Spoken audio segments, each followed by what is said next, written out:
Music icon Prince died at age 57, which is relatively young, and reportedly he died without a will, so things could get really messy. But the Fox 5 iTunes Dana Fowle says you don't have to be rich to run into problems if you die without a will.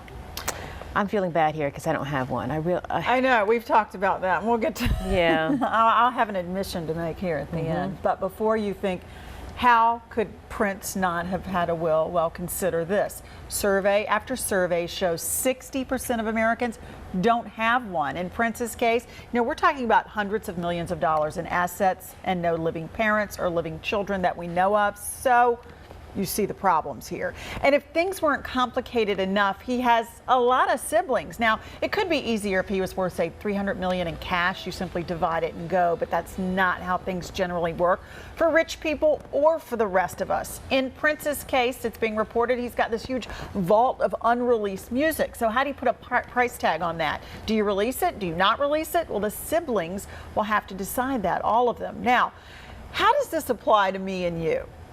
Easily. Let's say you die and leave your small business. It's a nail salon, maybe dad's body shop, to your two grown children. They could see managing this completely differently. One wants to take it over, the other wants to sell it. Now you've got a potential fight on your hands. So we talked to certified financial planner and real estate attorney Everett Morris, who says a will would lay out how it will be divided and minimize that sort of squabbling. Many of those folks who don't have a will that we just talked about, a third of them have minor children. A will would dictate custody arrangements. Regardless of how much money they have, they might not want their crazy Aunt Betty to take the kids. Everyone's got different parenting philosophies, so that's one issue that a lot of people get stuck on the property. And I don't have enough money to even bother with estate planning. Now, even when you decide who will raise your children, it's important to add something that talks about how you'd like them to be raised. It's not legally binding, but Everett Morris says it is really helpful. To let whoever's taking custody of my children know, maybe it's important that my children are raised in the Catholic faith or the Jewish faith, or it's important that they remain involved with both sides of the family. Maybe we come from different cultures. So if you don't have time to sit down with a lawyer just yet, put something on paper. Get the conversation started. Send yourself an email. Go online. Do a will, something cheaply and easily, just to get the framework done. And then you can fine-tune things later with an expert. Are you going to fess up here? Are you going to fess up? I don't have a will.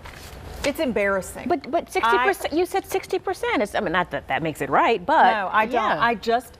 I've put it off. I've done what everybody else, or many people, hopefully some of you are better than me, and I've put it off, and I'm embarrassed by this, so I thought I'd fess up. So over the weekend, I'm going to at least commit something to an email, CC my husband, get it out to a couple of in-laws, and just get the ball rolling. So.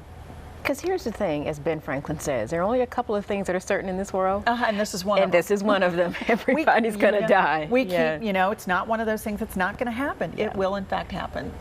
I'm on it too. Thank you for that reminder.